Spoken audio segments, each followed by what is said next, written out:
Hi, my name is Kenneth Purnell, and my speech is about homelessness.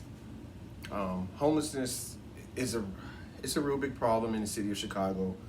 Um, what in my speech, what I'm going to talk about is how many people are affected by homelessness. I'm also going to talk about the major issue we have with the homeless community and what affects them, and some of the reasons why they are homeless and why they can't get help.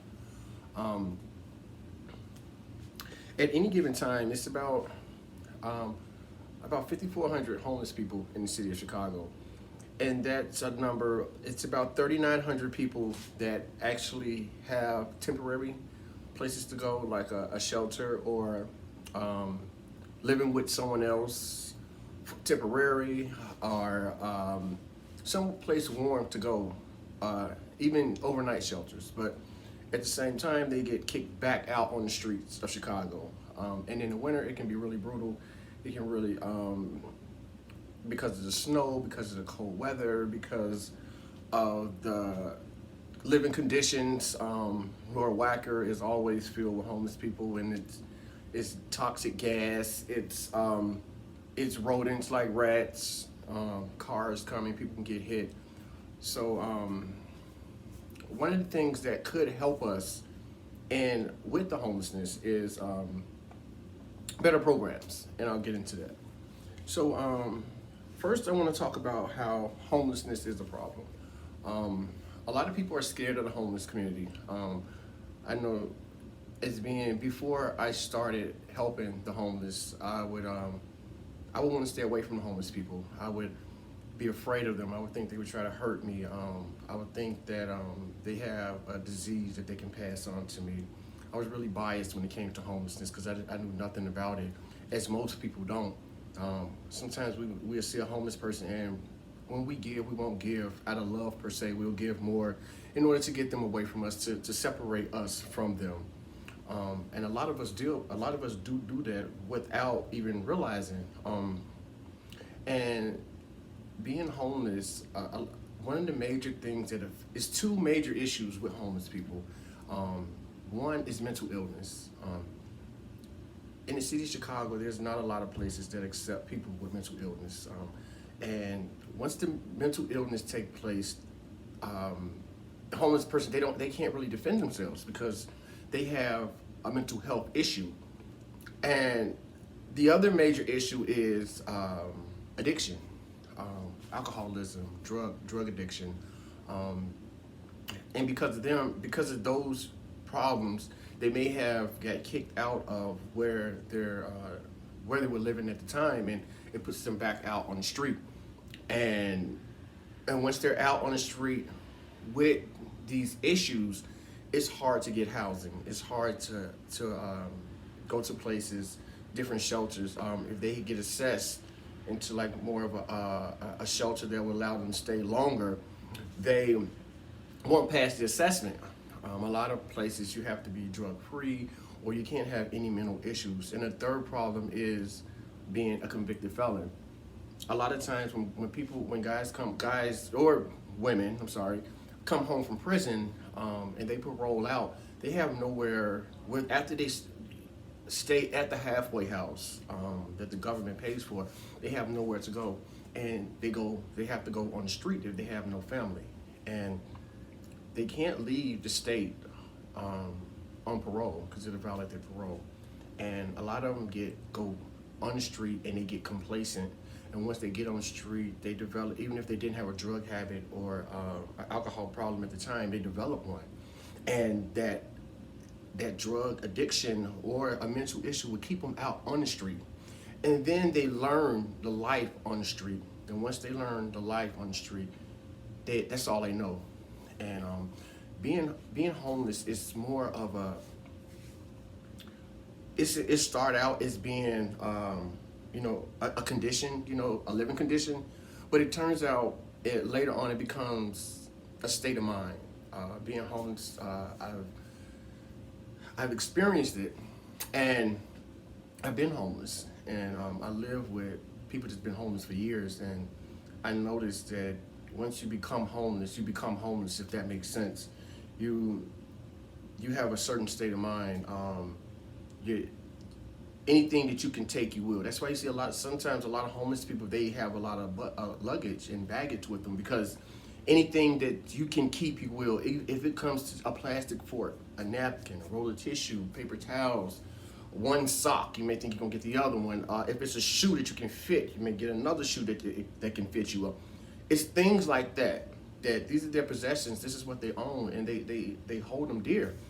And that's part of the homeless mentality that I've learned. Um, so, and then it's either all or nothing. You have some homeless people that'll give you anything you ask for. Then you have some homeless people that won't give you anything. It's about the state of mind. It's about the triumph that they've been through in the streets. And it's ways to fix this problem. It's one shelter called the Pacific Garden Mission that it's kind of the best shelter in Chicago for homeless people. The shelter, you can't come and go as you please, but you can come in and out up until a certain time. Most shelters do not do that. They only take people in at a certain time. They get full really quick and they turn people away. The Pacific Garden Mission there is really huge, and they never run out of room. And they offer programs that it's a certain program you can get in 3 months. It's one for 6 months, and I think it's one for a year. That you get in, and it can help you they give you tools to help yourself in order to get out of being homeless. The year program is not the popular program, because a lot of people that are homeless, they like being homeless. I know it sounds crazy, but a lot of them don't want to leave the streets. They want to live on the streets because that's what they know. Another way that can be, if we had other shelters like the Pacific Garden Mission that would help the homeless, then a lot more people wouldn't be on the street, and that means it's an opportunity to reach more people that do want the help. The help right now with HUD, they offer programs, but you can't have a criminal background. You can't do certain things. Certain crimes are not accepted. If you have them on your background, they won't help you. If you have mental issues, they won't help you. If you have a drug or alcohol addiction, they won't help you. And then they won't send you to places to get the help to fix those problems. So you can get the housing. They just turn you away, and a lot of them don't have the mental capacity to understand why they're being turned away. If we had programs that would take anybody in, and once they take them in, they can help them get over whatever boundaries they need to get past in order to get housing, to get off the streets, then it would be a great help to the homeless people. If we had places that dealt with more hospitals that dealt with mental health issues, that would be a great help. The only thing that they offer people that are homeless is Social Security income, and a lot of them, they get the checks and they go back to what they know, to drinking or using drugs, and they don't use the money to get housing. If we fix one problem can help fix another. It's a big problem, and now with what's going on in our economy, more people are becoming homeless, and which means more people become homeless, more people have a chance of becoming addicted to drugs, addicted to alcohol, and eventually maybe losing their mind, and they stay out there, and the problem won't get fixed. I would like to conclude this with,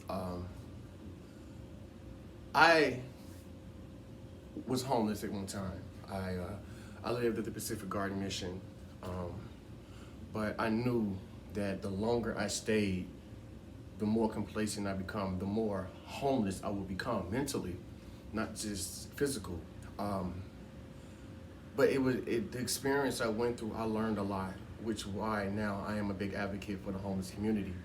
I can understand them more. I know I know the lingo, so to speak. I know what affects them. I know what hurts. I know what problems they need to overcome. Some people, some agencies, they just send people out on the streets and, count heads and let's feed them like they're pets, not like they're people. it takes more than that. It takes love. It takes compassion. It takes someone talking to you with more empathy than just reading out of a book. They are not specimens. They're not animals. They're people. And sometimes we forget that. Sometimes we believe that we're people, but they're not, and that they're less than the average person because they're on they have a funny smell. They're living behind garbage cans. They have the same clothes on. They don't shower often. They are not the same as us. So we kind of put them in their own category. And when you lose that empathy for human beings, the highest commodity on the totem pole, then you don't know how to help them. You help them like you help your animal or your pet. You find them a place to stay temporary and throw them some food, give them a pair of socks and a bottle of water, and you send them back on the street. It's only when we are affected by them that we really want to help them. There's not a lot of people out that do that. The passion that I have for people, it came through triumph, through hard times that I've been through. And I advocate for them because not a lot of people do. If you want to help in the community, if you want to help the homeless, if you want to help change someone's life, don't just give food. Give a hug, as hard as it may be, because of germs or whatever, but hug someone, shake their hand, smile at them, give them words of encouragement. Don't just throw them a bag lunch and say, hey, there you go, you should be okay. It takes more than food. It takes more than just a bed, a bowl of soup. When we offer the things that we can offer as help, we think we've done something good, but all we're doing is, the reason we're doing it because for the people that believe in God, they want God, oh God, look what I'm doing, and it takes more than that. If you want to make a difference, I would chase helping like you chase getting a new car, getting a new TV, Black Friday sale. You use that same energy in helping these people, you'll see what difference you make. And that's all I have.